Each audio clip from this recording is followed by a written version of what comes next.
sir প্ৰতিটো সেলত যাবগে ঠিক আছে তোমাৰ কি হ'ব সেলে গৈ যাবগে okay but carries them to all the cells of the body so প্ৰতিটো সেলত গৈ তোমাৰ কি হ'ব তুমি খোৱা খাদ্য বস্তুবিলাক সেলত দিয়া হ'ল আৰু সেই ধৰণে আমি যেতিয়া উশাহ ল'লো সো একেধৰণে সেললৈ গ'ল গোটেইকেইটা বস্তু অক্সিজেন আমি ইনটেক কৰিলো আৰু অক্সিজেন ইনটেক কৰাৰ পাছত সেই অক্সিজেন তোমাৰ কি হ'ল ব্লাডৰ লগত লগ লাগিলে ব্লাডৰ লগত তোমাৰ লগ লাগি পেলাই মুভমেণ্ট কৰি পেলাই ক'লৈ লাগে ছাৰ ইয়াক লৈ যোৱা হ'ল সেললৈ সেলৰ ছাৰ ক'লে মাইটকণ্ড্ৰিয়া পাৰ্টলৈ লৈ যোৱা হ'ল য'ত তোমাৰ গ্লুক'জ বিলাক তোমাৰ কি হ'ল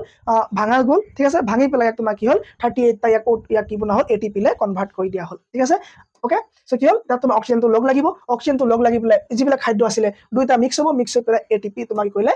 বনালে আৰু য'ত তোমাৰ কাৰ্বন ডাই অক্সাইড আকৌ প্ৰস্তুত হ'ল সেই কাৰ্বন ডাই অক্সাইড আকৌ তোমাৰ কি হ'ব ব্লাডে লৈ যাব হিমোগ্লোবিনে লৈ গৈ পেলাই লাংছত দি পেলাই তোমাৰ ব্ৰংকিঅলিজক দি পেলাই ব্ৰংকা হৈ পেলাই টেকিয়া হৈ পেলাই সেম অক্সিজেন সেম কাৰ্বন ডাই অক্সাইড তোমাৰ কি হ'ব সেম কাৰ্বন ডাই অক্সাইড তোমাৰ কি হ'ব এই ধৰণে কি হ'ব